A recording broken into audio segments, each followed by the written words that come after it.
안녕하세요. 주식인사이드 김다영입니다. 주식인사이드는 매일 오전 시장 상황과 더불어서 테마별 종목, 그 다음에 이슈 함께 체크해보는 시간인데요. 시청자 여러분들께서 궁금하신 점들에 대해서 폭넓게 전해드리는 방송입니다. 자, 오늘 함께 해주실 전정현 전문가님 나와주셨거든요. 인사 바로 나눌게요. 안녕하세요. 네, 안녕하십니까. 네, 반갑습니다. 네. 일주일 동안 잘 지내셨나요? 네, 잘 지냈습니다. 네.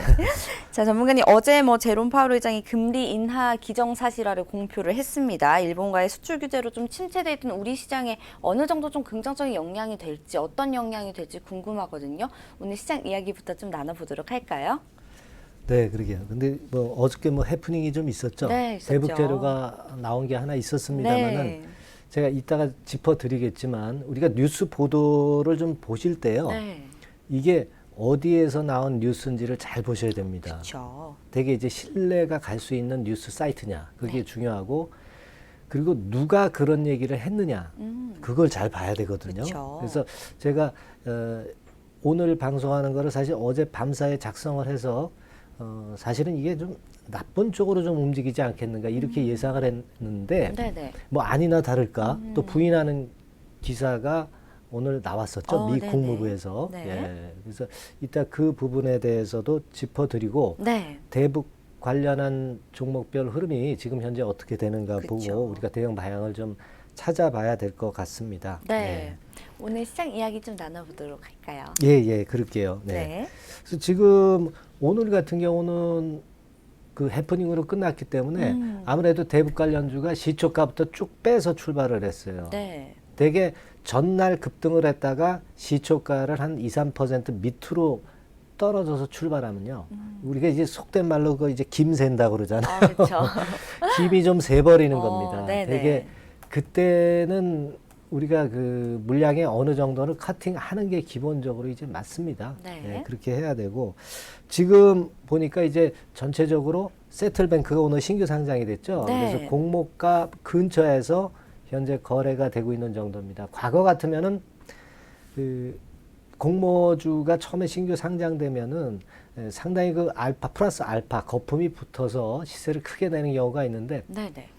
공모주도 최근에 시장 상황을 좀 반영을 하는 것 같아요. 그렇군요. 그래서 사실 어떻게 보면은 정상적인 시장이 안 될 때 신규 상장 등록되고 그런 종목들이 이제 시세를 더 내는 경우가 좀 있습니다. 근데 사실은 대북주로 조금 붙었었기 때문에 아직까지는 신규 상장주로는 매기가 강하게 붙지는 않은 것 같아요. 하지만 이제 하반기에 신규 상장될 종목이 좀 많습니다. 네. 이를테면 이제 대북주가 좀 시원찮아진다든지 또 정치주가 시원찮아진다든지 또는 네. 대형주 섹터가 좀 신통치 않을 때는 그쪽에도 좀 일부 가담을 해볼 필요도 제가 볼 때는 좀 있어 보이고요. 네네. 그리고 이제 오늘 SKC 코롱 PI가 좀 많이 올라오죠. 그쵸. 네, SKC 코롱 PI 같은 경우가 시세를 좀 내고 있는데 네. PI 필름 관련주는 역시 일본 수출권과 관련해서 움직이고 있고요. 네네. 매각권 재료가 나오면서 오늘 크게 움직이고 있어요. 차트 한번 볼까요? 그죠? 네. 근데 시초가가 너무 크게 반등을 해서 출발했기 때문에 물량을 좀 얻어 맞았고 그리고 아직까지는 매각 가격 이런 것들이 이제 중요할 수 있고 매수 주체가 이제 얘기가 슬슬 나와야 되거든요. 네, 그렇죠. 그게 없기 때문에 시초가 급등했다가 흔들면서 음봉 형태 보여주고 있는데 네. 대북주가 아닌 이런 쪽들이 좀 시세를 좀 내는 그런 경향이 좀 있고요. 그리고 보면은 이제 데이터 솔루션 같은 경우도 그 인공지능 관련해서 네. 예전에 그 오픈베이스가 며칠 전에 움직였잖아요. 그렇죠. 사실은 오픈베이스와 연관성이 있는 게 데이터 솔루션이죠. 자회사죠. 하기 때문에 이쪽으로 매기가 붙어서 오픈베이스 대신에 시세를 좀 내고 있어요. 네. 지금 오픈베이스 같은 경우는 어제 좀 올랐었죠. 네, 어제 올랐다가 물량 맞고 좀 슬쩍 둔화된 모습이고 그리고 이제 데이터 솔루션 같은 경우는 거래가 원래 없던 종목이기 때문에 좀 가볍게 움직이는 그런 네. 속성이 좀 나타나고 있는 정도고요. 네. 그리고 이제 지금 대북주들은 좀 힘든 모습입니다. 가령 예를 들어서 차트 보면 인디에프 같은 경우는 아침부터 시초가 급락해서 출발하고 있고요. 네. 좋은 사람들 같은 경우는 마찬가지죠. 인디에프가 대장, 좋은 사람들은 한 부대장급 정도 되는데 네네. 역시 그런 모습이 발생하고 있는 그런 모습입니다. 네. 네. 그래서 지금 이제 변화를 잠깐 살펴봤는데 어제가 사실 옵션 만기였잖아요. 그렇죠. 옵션 만기였기 때문에 프로그램 매수 중에서 이제 비차익 매수가 많이 들어왔어요. 그래서 외인 매수가 들어오면서 그것이 시장을 좀 견인하는 그런 측면들도 있었는데 네. 그림 1번 한번 볼까요? 네, 한번 볼까요? 자, 외인 수급 한번 네. 보면 이게 어제 수치입니다. 어제 수치인데 외인들이 한 3,656억 들어왔죠. 여기서 네, 어제 좀 수급이 있었죠. 프로그램 비차익 매수 있죠. 비차익 매수가 한 2천억 이상이었어요. 그러니까 뭐 사실 외인들이 비차익으로 주로 매수를 하지만 이런 쪽에서 기계적인 매수라고 할 수는 있지만 이제 그래도 프로그램 매수 보다는 차익 매수보다는 좀 나은 부분인데 네. 비차익 매수가 들어오면서 견인을 하고 전기전자 업종을 이제 매수를 많이 했죠. 그렇죠. 기관 매도는 이제 금융투자 쪽에서 매도를 하고. 그 사실 기관 중에서 시원찮게 금융투자인데 기계적인 매도가 나온 게 기관이고 그리고 외인들은 되게 비차익으로 매수를 많이 하기 때문에 네. 외인 매수가 전기전자 쪽, 삼성전자나 하이닉스에만 치우쳐서 매수를 했기 때문에 네. 결과적으로는 지수는 좀 오른 듯 하지만 실제로 거래소에서 그렇게 실익은 좀 없었던 그런 측면이 좀 있지 않았나 싶습니다. 그러니까 네. 옵션 만기였지만 만기 매물 부담이 그렇게 많지는 않았고 결론적으로 외인들만 비차익으로 프로그램 매수를 하면서 시장을 좀 올렸다. 기관까지 좀 가담이 되고 개인이 팔면 더 좋은 케이스가 되는데 그렇죠. 금융투자 쪽 매도가 나오면서 그런 측면이 좀 아쉬웠고 그런 분위기입니다. 네. 그래서 일단 제가 볼 때는 지금 현재 시장은 외인 수급을 우리가 살펴봤지만 그네들이 계속 안 들어오고 있는 상황 속에서 포인트가 한 두 가지 정도 있다라고 저는 보고 있거든요. 네네. 첫 번째는 일본 수출 규제 진척 상황이 이제 중요한 포인트라고 봐야 되겠고 네. 지금 시장에서 그리고 두 번째로는 미국의 금리 인하 여부가 중요하다. 네, 이렇게 그렇죠. 볼 수가 있죠. 요 네네. 두 가지가 이제 핵심 포인트예요. 사실은 일본의 수출 규제 때문에 시장이 내린 것 같은 느낌이 들지만 네.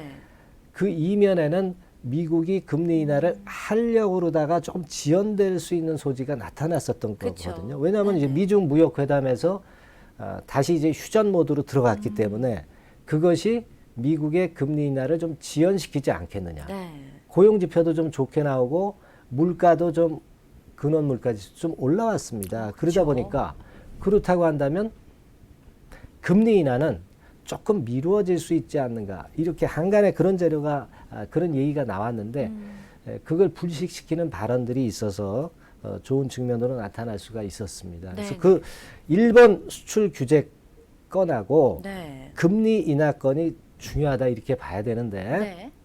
그러면 일본 수출 규제 진척 상황에서 포인트가 될 수 있는 날짜가 좀 있을 거예요. 네. 네. 그 그림을 한번 볼까요? 그림 한 2번 보죠. 그림 네, 2번. 그림을 통해서 확인해 보죠. 아까 잠깐 나왔었죠. 이 부분이죠. 네. 그러니까 제가 일전에 참의원 선거권 때문에 일본이 수출 규제권을 들고 나왔다 이런 말씀을 전번 시간에 말씀을 맞아요. 드렸잖아요. 역시 그 참의원 선거를 중요하게 여기는데 21일이죠. 21일입니다. 그거는. 근데 21일이 중요하다기보다는 그 배경은 이제 우리가 참여연 선거 때문에 그렇다는 건 알고 있지만 18일, 7월 18일하고 24일하고 31일 이 세 가지 포인트가 있죠. 그러니까 18일은 뭐냐면 강제징용 배상 판결 논의 위한 제3국 중재위 구성에 대한 답변을 해달라 이렇게 네, 일본 네. 측이 우리한테 요구를 한 상황이에요. 그러니까 여기다가 우리가 잘 대답을 해줘야 일본 수출 규제권이 좀 누그러지면서 좋은 측면으로 갈 수 있는데 네네. 자 이게 이제 첫 번째 분기점입니다. 제가 볼 때는 이 분기점은 아무 의미가 없어요. 어차피 아베 입장에서는 참여연 선거 이전에 긴장 모드를 조성하려고 하는 것이기 때문에 네, 그게 더 유리하겠죠. 예, 네. 우리가 어떤 대답을 하든지 간에 일본에서는 좋지 않은 평가를 할 것이고 네네. 수출 규제권이 뭐 풀리는 건에 완화되는 조치는 절대 나오지는 않습니다. 그렇죠? 그리고 이제 가장 중요한 시점은 8월 또 24일이란 말이에요. 네네.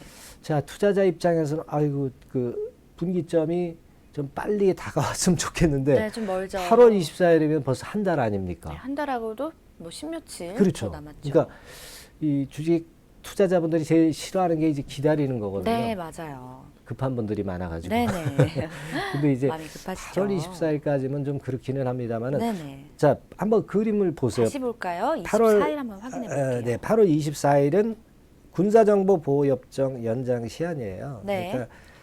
그러니까 한일 간 군사정보 기밀을 교류하자는 얘기거든요. 그렇죠. 근데 이게 1년마다 만기가 되기 때문에 이번에 다시 한번 그 논의를 해야 될 거예요. 그러니까 이때가 어떤 분기점이 될 수가 있다는 거. 네. 근데 이거는 한 달 뒤의 상황이기 때문에 지금 현재 뭐 생각할 것은 없어요. 이때까지 가서는 안 되겠죠. 그 다음에 세 번째 분기점은 그 3번이죠. 빨간 것이 3번. 8월 31일이네요. 화이트 국가 리스트 네. 철회 시점이 될 수 있는 것이 이제 31일이 될 수가 있는 부분이에요. 네. 그래서 이 세 가지 포인트가 중요한데 우리로서는 참의원 선거 끝나고 뭔가 그렇죠. 뭐 해답이 좀 좋겠죠. 나왔으면 좋겠다는 네. 생각이 드는데 나왔으면 그게 하네요. 예, 네. 그게 쉽지 않은 그런 모습이기 때문에 좀 아쉬운 그런 모습입니다. 네. 그래서 여하튼 그 분기점이 그렇게 되니까 일단은 제가 볼 때는 그래요. 참의원 선거 이후에는 뭔가 그래도 좀 나오지 좋은 않을까. 기사거리라도 네. 그 카더라 통신이라도 나올 수 있지 않나 그렇게 보여집니다. 네, 기대를 예, 좀 예, 해봐야 예. 될 것 같아요. 시장 전망의 두 가지 핵심 포인트를 좀 짚어주셨어요. 금리 일본의, 인하건을 이제 네네, 좀 그쵸. 드려야죠. 예, 금리 인하. 네네. 금리 인하건입니다. 그게 두 가지 포인트 중에서 이제 금리 인하건 부분은 예전에 그 파월이 전번 달 의사록에서 뭔가 힌트를 약간 줬었는데 그때는 네. 좀 미지근한 얘기가 나왔었어요. 그랬다가 요번에 그 엊그제에서는 좀 강력하게 얘기가 나왔습니다. 그거 비교를 한번 해보면 네. 그림 한 3번만 한번 볼게요. 네, 3번. 볼게요. 예, 이것은 지난번에 그 연준 의사록에서 얘기가 나왔던 거예요. 근데 위에 제목을 한번 보세요. 네, 한번 제가 읽어드릴게요. 미 연준 불확실성 지속 시 금리 인하 필요성 상당 공감 이렇게 타이틀이 나왔네요. 네, 그러니까 이 뉘앙스를 보면은 적극적으로 하겠다는 걸까요? 아닐까요? 상당 공감이라고 하니까 네, 네, 네. 적극적이지 않을까요? 네. 예, 예. 그런 거 같이 이제 말투는 그렇지만은 공감을 하지만 뭐 실행에 옮긴다, 안 옮긴다 이런 얘기를 표명을 안 했거든요. 약간 그래서 애매모호하게 예, 한 것 예. 같아요. 겉으로는 그 좋은 말인 것 같은데 네. 실제로는 그렇지는 않습니다. 음. 의사록에서는 약간 주저하는 듯한 제3자적인 시각에서 얘기를 한 것 같아요. 네. 그랬었는데 그림 4 한번 볼게요. 네. 이제 이번에 어제 같은 경우, 엊그제 같은 경우 금리 인하 시그널을 보낸 거죠. 그렇죠. 금리 인하를 시사했다는 제목이 나오잖아요. 그죠? 네, 이달 말에 0.2%포인트 인하 시사하겠다. 네. 이 건의 재료가 나왔거든요. 네네. 이것은 이번에 확실히 하겠다는 그런 생각을 얘기를 한 거라고 이제 봐야 되는 것이고, 네. 예. 그래서 요번에는 좀 많이 우리가 좀 점수를 줄 수 있는 그런 정도의 금리 인하 시그널이 아니냐 이렇게 보여집니다. 사실 이번에 미국의 금리 인하가 몇 년 만에 하는 건지 모르시죠? 네. 얼마 만에 금리 하는 인상을 건가요? 계속 해왔었잖아요. 네. 예전에. 저 앞에 살짝 본 건데 10년 만에 아, 한 거 네네. 아닌가요? 그렇습니다. 네, 컨닝을 좀 잘합니다. 아, 네. 네. 10년 네, 10년 만이라고 앞에 정도 됐어요. 있더라고요. 10년 네. 정도이기 오. 때문에 그 기간적으로 주는 뉘앙스로 볼 때 그 영향을 미치는 게 굉장히 강할 것 같다는 생각이 그러네요. 좀 들 수 네. 있어요. 근데 제가 좀 말씀드리고 싶은 부분은 우리가 금리 인하 하면 이제 주식시장이 굉장히 좋잖아요. 그렇죠. 그런데 항상 첫 번째 금리 인하 같은 경우에 흥분하시는 분들이 이제 많은데 주식시장 역사적으로 뭐 금리 인상이나 금리 인하 다 마찬가지입니다. 첫 번째 금리 인하나 금리 인상 시점에는 반짝은 하지만 연속성 있게 상승을 절대 못해요. 진짜 움직이는 거는 두 번째 금리 인상 이후가 네. 되는 경우가 상당히 많습니다. 그러니까 요번에도 이제 만일 금리 인하 한다고 한다면 물론 그 직전에는 직후에는 상당히 움직일 수는 있겠지만 반짝 효과에 그칠 것이고 연속성 있게 주가가 긍정적으로 움직이는 거는 한 두 번째 금리 인하 뭐 그 정도 된다라고 보시면 됩니다. 금리 인상할 때는 마찬가지였어요. 금리 인상할 때도 그 거꾸로 된 시각으로 판단으로 했었던 경우가 사실 많습니다. 그러니까 10년 만에 여하튼 금리 인하기 때문에 그 부분을 이제 우리가 기대할 수 있는 그런 모습이고 근데 사실 아까 서두에 말씀드렸지만 미중 무역 회담이 잘 돼가고 그리고 그 고용 지표가 잘 나왔거든요. 그리고 근원 물가 지수가 좋게 나왔어요. 그러니까 금리 인하를 안 할 수 있지 않겠는가 그렇게 얘기를 하는 분들이 많았지만 파월이 실질적으로는 이번에 적극적인 신호를 보냈기 때문에 그 부분은 우리가 기대할 수 있는 그런 요소다 이렇게 볼 수가 있겠고요. 그렇다면은 우리도 이제 왜 중요하냐면 뭐 우리도 금리 인하를 결국 해야 될 거 아니에요. 그죠? 그렇게 될 경우 우리 주식시장에 미칠 수 있는 영향도 크단 말이죠. 그래서 그림 5번 한번 볼까요? 금리 인하 시사를 했을 때 8월 달에 하는 금리 인하 전망이 높아진다. 이런 기사거리가 있죠. 그래서 지금 현재 표에서 보시듯이 지금 금리 등락폭이 나와 있습니다. 금리 등락폭이 나와 있지만 사실 뭐 제일 높은 게 1.780% CD 금리가 제일 높아요. 3개월짜리. 순서대로입니다. 근데 되게 뭐 한 1.5% 아래예요. 요즘 그 6개월 정기예금 금리 예금 좀 해보셨어요? 저는 사실 저축을 많이 하셔야 많이 되는데. 안 합니다. 연 1.5%라면 누가 하려고 그러겠어요. 그죠? 근데 안 하는 제가 봐도 너무 작네요. 그렇죠. 너무 작습니다. 네. 근데 이걸 또 낮춘다고 해서 효과가 클까요? 금리 인하를 한다고 해서 효과가 크가 그러질 못한 상황이에요. 그럴 것 같아요. 워낙 낮은 금리이기 때문에 여기서 또 내려봐야 효과가 미미하죠. 하지만 뭐 미국과 금리 역전이 이제 발생할 수 있고 역전이 발생하면 이제 우리 돈이 이제 해외로 빠져나가기 때문에 어쩔 수 없이 이제 내리긴 내려야 돼요. 미국 그 금리와 역전 현상권을 방지하기 위해서 그렇게 해야 되겠고 그리고 요즘 주택가가 조금씩 올라가기 시작하고 있죠. 다시 또 올라가고 있죠. 그러니까 형평성 차원에서 이 금리 인하를 쓸 수 있는 그런 부분이기 때문에 그런 부분들이 지금 현재는 우리 한국 시장에도 영향을 미칠 수 있는데 7월 달에 만일 미국이 금리 인하 한다 하더라도 우리는 이제 8월 넘어서니까 좀 시차가 있고 나중에 주가에 플러스 요인이 될 수 있기 때문에 먼 훗날 얘기 같아요. 하지만 분위기는 우리도 일시적으로는 탈 수 있기 때문에 미국의 금리 인하는 긍정적으로 볼 수 있는 그런 사안이다. 이렇게 볼 수가 있다고 생각이 들어요. 그렇게 생각이 들고 자 그렇게 보고 지금 현재의 모습이라면 이제 FOMC가 이번 달 30하고 31일에 있어요. 되게 이제 목요일 우리나라 시간으로 목요일 새벽에 이제 발표가 되는데 그때 과연 금리 인하가 될 것인가 여부를 주목해 보는데 어쨌거나 되든 안 되든 시장에는 긍정적인 영향을 미리 작용할 가능성이 좀 높습니다. 시장에 좀 긍정적인 요소가 미리 작용될 경향이 있다라고 말씀해 주셨고요. 이제 두 가지 핵심 포인트로 일본의 수출 규제 진척 상황 그리고 금리 인하 여부에 대해서 좀 저희가 자세하게 이야기 다뤄봤어요. 자, 그렇다면 지금 현재 시간 10시 19분을 좀 지나고 있는데요. 코스피와 코스닥 지금 흐름 어떤지 한번 볼게요. 차트가 궁금해지네요. 한번 보죠. 지금 우리가 이제 지수를 또 전망을 하는 시간을 가져봐야 되겠죠. 전번에 제가 이제 말씀을 드릴 때 유가증권 시장 같은 경우 2030에서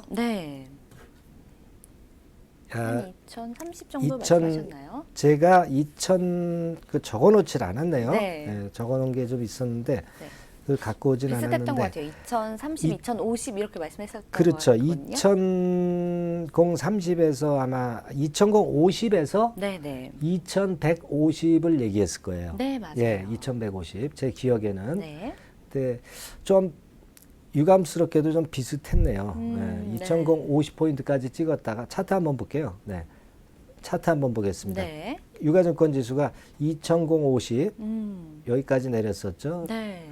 그다음에 이제 상단은 우리가 이제 열어놓는 거니까 뭐 지금 당장 안 갔다고 그래서 틀린 건 아니고 그 정도까지 간 패턴이 나타났습니다. 그러니까 얼추 하단은 맞았네요. 네. 하단은 맞고 상단은 여기까지 이제 봤었던 그런 부분이죠. 근데 이번에 좀 변수가 좀 있기는 있는데요.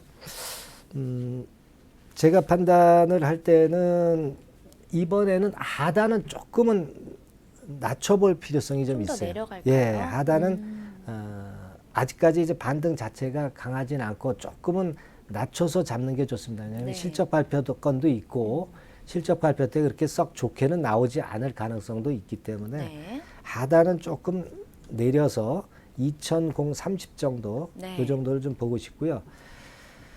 상단은 그 2130으로 조금은 내려야죠. 지금 그쵸. 왜 그런 거 아니 차트만 가지고 우리가 판단하는 부분이 네. 꼭 맞을 수는 없지만 100% 맞을 수는 예, 없겠죠. 예. 지금 보면은 조금은 시간이 걸리는 패턴으로 가고 있어요. 그죠? 제가 과거에 요 시점하고 좀 틀린 점은 시간이 조금 단축될 수 있다. 이 부분은 말씀을 드렸습니다. 근데 최근에 여러 가지 그 건이 터지면서 네. 재료에 따라서 또 틀려지는 거죠. 지수 패턴이. 이런 식으로 되고 있기 때문에 이때 모양하고 굉장히 또 비슷해 가고 있어요. 네네. 그죠?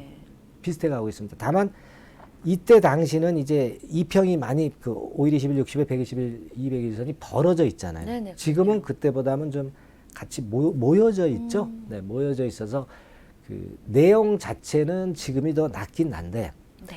기간은 지금 현재 어쩔 수 없이 좀 걸리는 패턴으로 가고 있지 않느냐. 이렇게 좀 말씀을 좀 드리고 싶고 네. 그래서 여하튼 코스피 지수는 현재 상황으로 볼 때는 2030을 하단 네. 그리고 2150을 상단 네. 이 정도로 보시고 대응을 하시는 게 맞을 것 같아요. 네네. 코스닥 지수도 한번 봐야 되겠죠? 네. 코스닥 지수 한번 볼까요?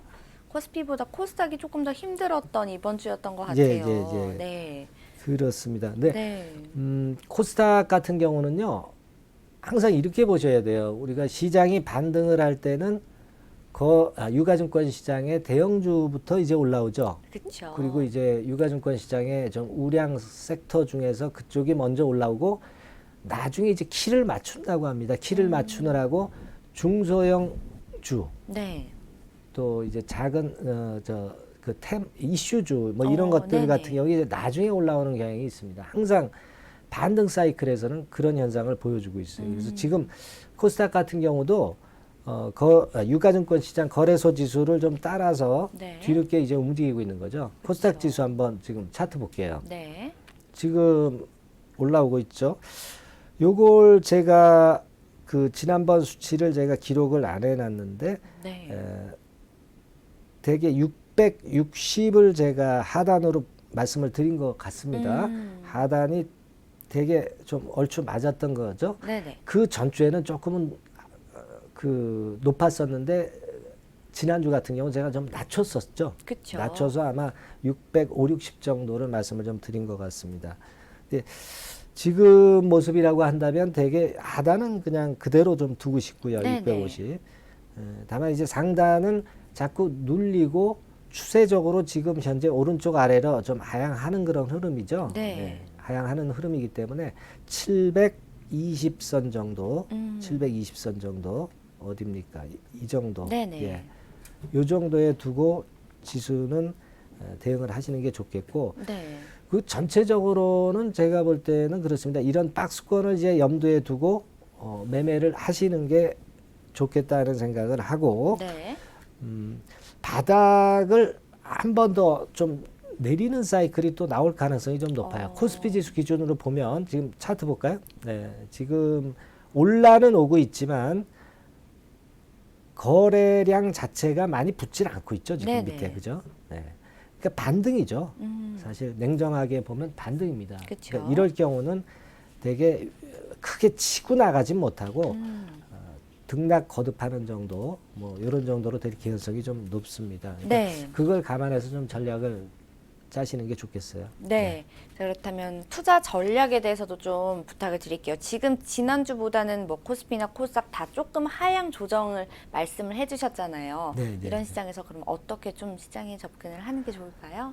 그러니까 지금은 그 좀 전에 말씀을 되게 드렸지만 네. 대형주 위주로 움직이기보다는 아무래도 중소형주 위주로 움직이는데 근데 이게 순환이 좀 빠르지 않습니까? 그쵸. 요즘 같은 경우는 그날 임기응변으로 그때그때 맞게 대응을 하는 수밖에 없어요. 네네. 현재는 그렇게 봐야 되겠고 네. 중소형 위주 섹터에서 그날 대응을 해 나가는 게 좋습니다. 이제 다만 이제 이슈가 나올 종목을 미리 길목에서 잡고 있다든가 이렇게 하는 방법도 있지만 네.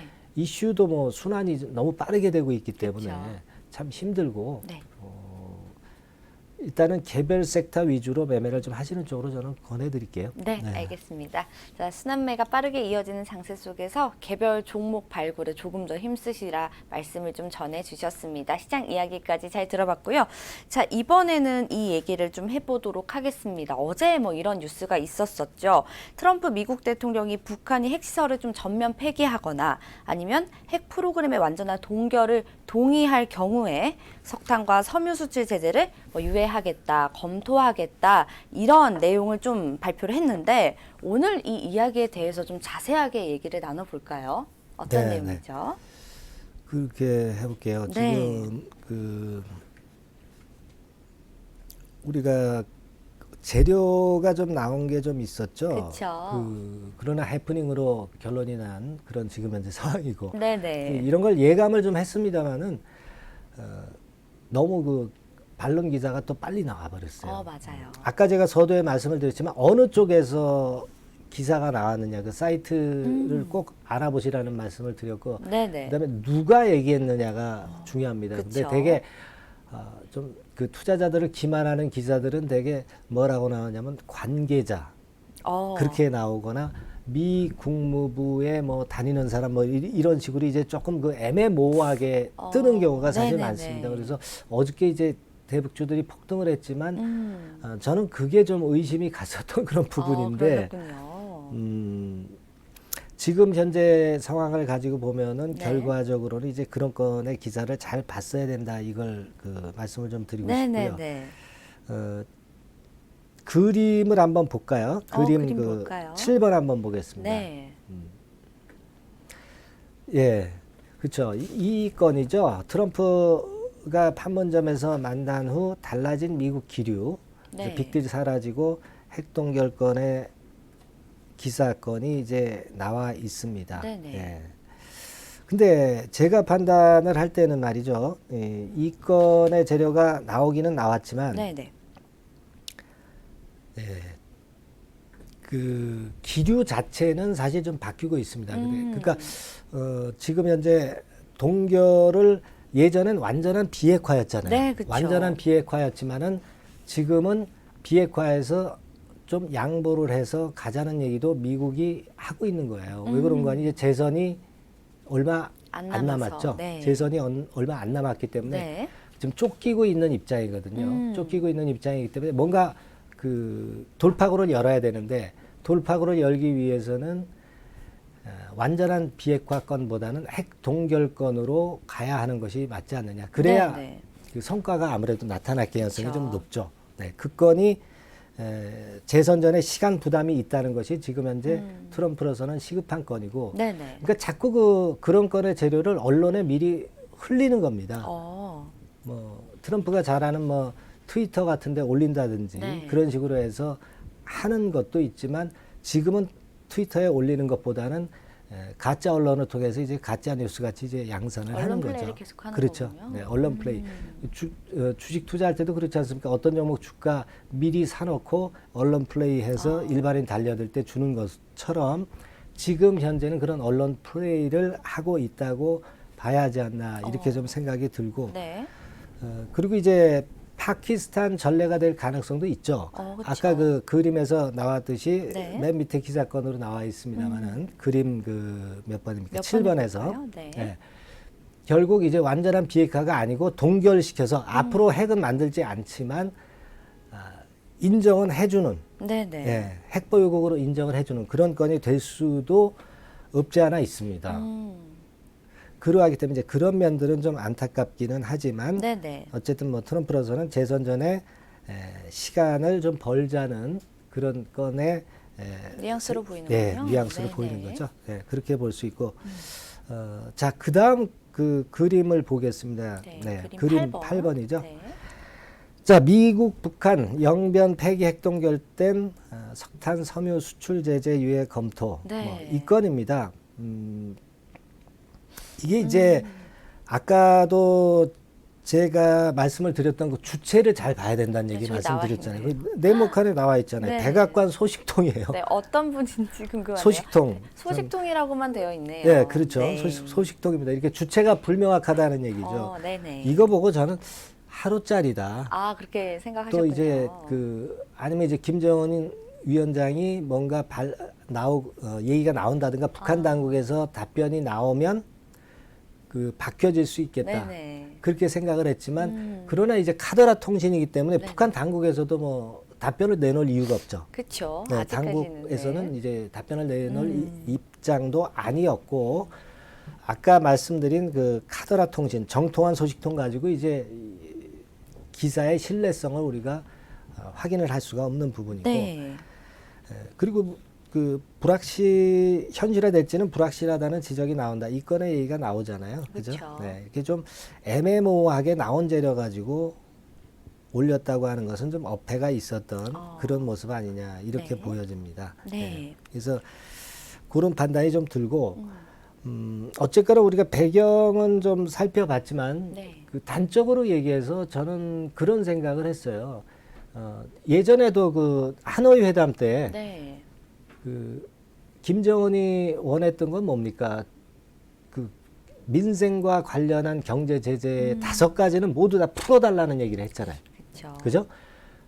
전체가 아니라고 했지만 전체 경제 제재가 아니라고 했지만 그러면 사실 다 풀어주는 거거든요. 맞아요. 다 풀어주는 건데 그 대신에 자기네들은 영변 핵 폐기를 하겠다 이렇게 얘기를 했지 않습니까? 근데 미국의 제안을 볼 때 2가지 건을 가지고 제재를 해제해 준다고 할 때 이건 분명히 북한 당국에서 수용을 안 할 것이다. 반론의 그 답변이 나올 것이다. 저는 그렇게 판단을 했기 때문에 원래 이루어질 수 없는 건이라고 봤어요. 네.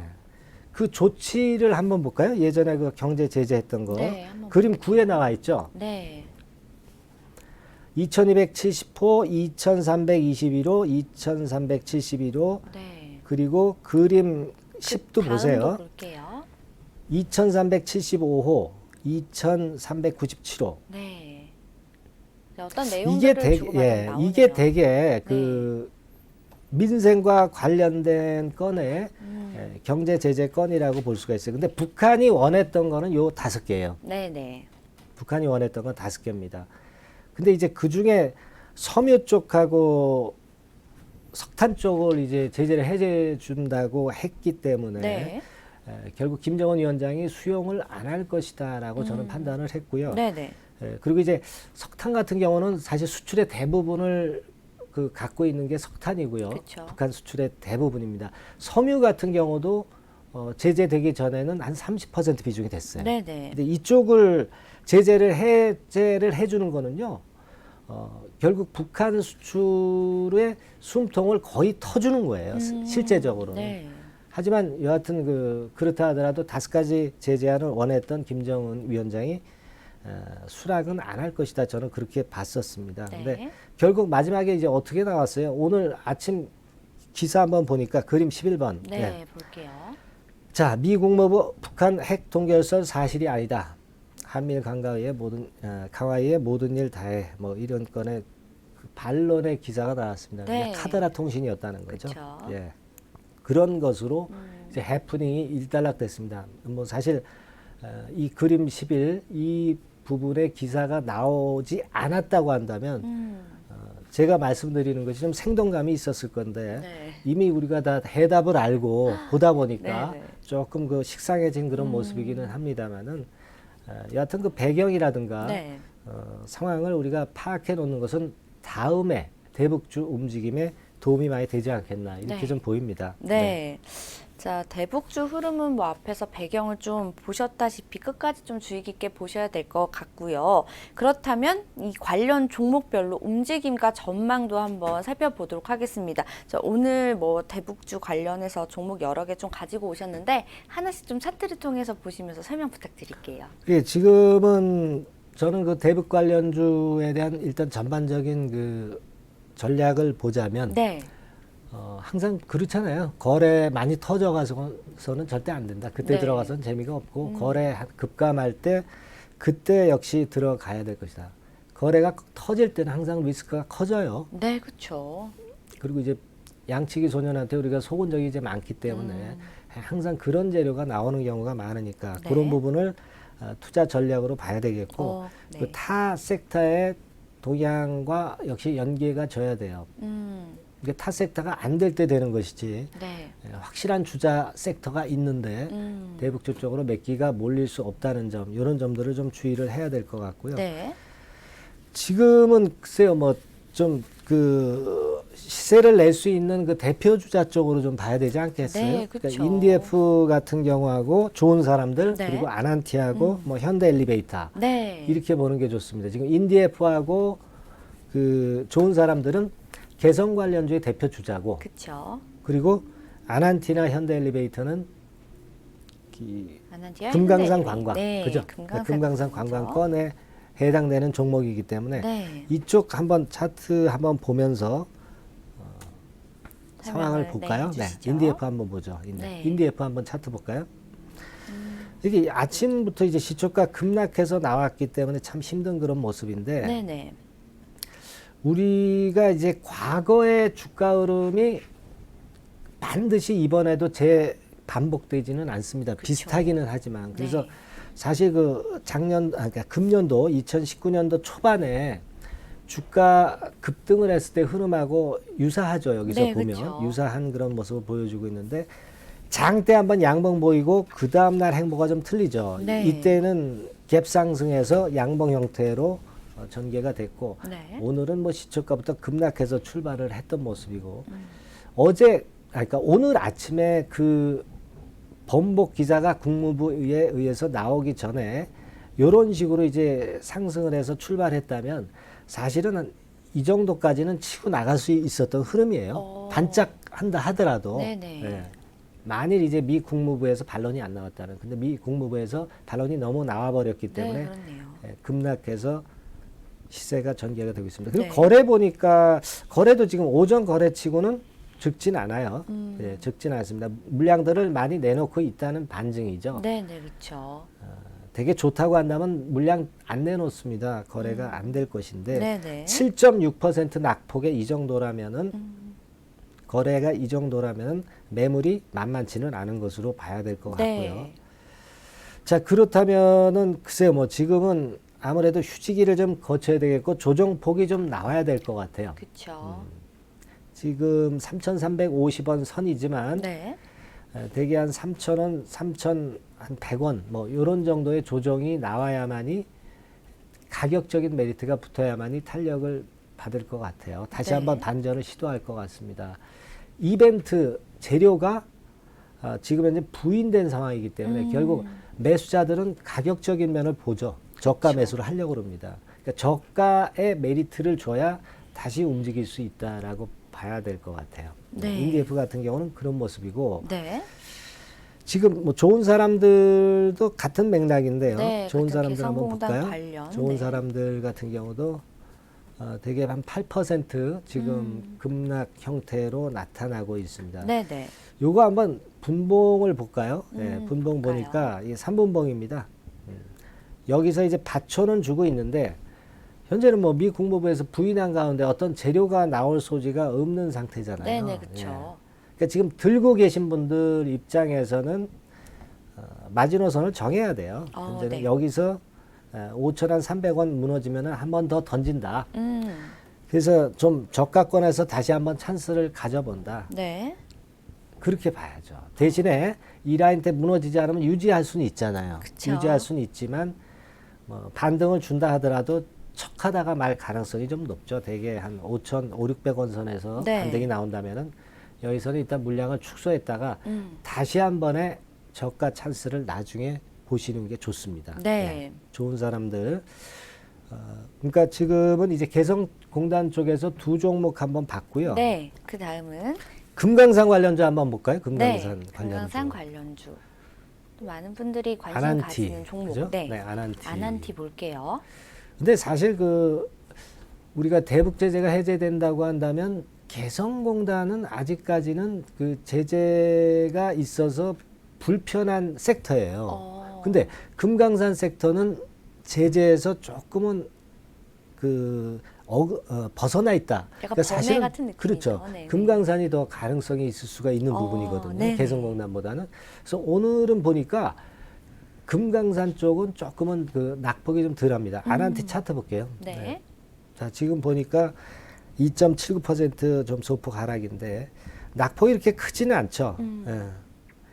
금강산 관련주는 예전에 개성공단주 쪽으로 한번 화끈하게 움직였기 때문에 금강산 관련주 쪽이 제가 볼 때는 앞으로 움직일 때는 좀 플러스 요소가 있을 것 같아요. 네. 이거는 지금 아난티 같은 경우는 현재는 좀 두고 봐야죠. 예, 그렇죠. 그냥 매도를 하기보다는 두고 보실 필요는 있습니다. 다만 이제 기준선은 전저점 정도, 손절 라인 정도, 축소 정도로 그 라인을 보시고 네. 금강산 관련주인 아난티는 조금은 놔둬보는 게 좋아요. 네. 현대 엘리베이터 볼까요? 현대 엘리베이 볼게요. 현대 엘리베이터. 네, 같은 금강산 관련. 예, 네. 같은 차트죠. 네. 같은 모습에 지금 고가권 종목, 좀 안전한 종목 좋아하시는 분들이 이제 현대 엘리베이터 들어가고, 네네. 조금 이제 싸고 좀 탄력 있는 거 보시는 분들은 이제 아난티 들어가고 이제 그렇지 않겠어요? 아난티 그렇죠? 그렇죠. 13,900원 대 86,500원 차이니까 돈이 좀 덜 하신 분들은 이제 아난티 들어갑니다. 네네. 그리고 좀 자금이 많으신 분들은 현대 엘리베이터 같은 좀 고가주 들어가고. 네. 역시 지금 뭐 차트는 마찬가지예요. 마찬가지 포인트 아까 말씀을 드렸고 기준선은 역시 여기죠. 8만 한 5,800원 선, 요 정도 선 버티는 이상은 지금은 뭐 버텨볼 필요는 있지만 되게 875, 88 네. 여기는 이제 반등 물량 줄이는 구간으로 보시고 버티고 있다가 8만 한 5,800원 선 무너지면은 네. 물량 좀 줄이고 뭐 이런 수를 지금 현재는 쓰는 수밖에 없어요. 네. 이미 국무부 건의 재료가 나왔기 때문에 네. 그렇게 좀 전망을 좀 드립니다. 네. 자, 저희가 이 종목 살펴보기 전에 일단 대북 관련주 섹터의 투자 전략 먼저 말씀을 해주셨는데 정리를 좀 해드릴게요. 거래량이 적을 때 접근을 하시는 게 좋고요. 또 다른 섹터와의 연계성도 살펴보면서 접근을 하시라 이렇게 말씀을 해주셨습니다. 그리고 종목은 개성공단 관련주로 인디에프와 좋은 사람들, 그다음에 금강산 관련주로 아난티와 현대 엘리베이 함께 살펴봤습니다. 오늘 다양한 이야기 해주신 전정현 전문가께 감사 인사 드릴게요. 감사합니다. 네, 감사합니다. 네, 저희가 준비한 소식은 여기까지입니다. 자, 새로운 이슈가 계속 체크되고 있는 시장 상황입니다. 금리 인하가 좀 확실시되면서 시장 체크하실 부분 많으실 것 같은데요. 잠시 후 이어지는 오감만족에서도 저희와 함께 시장 대응해 보시기 바랍니다. 슬기로운 투자 생활은 ITBC와 함께 ITBC 채널 좋아요와 구독 꼭 눌러주세요. 시청해 주신 여러분 고맙습니다.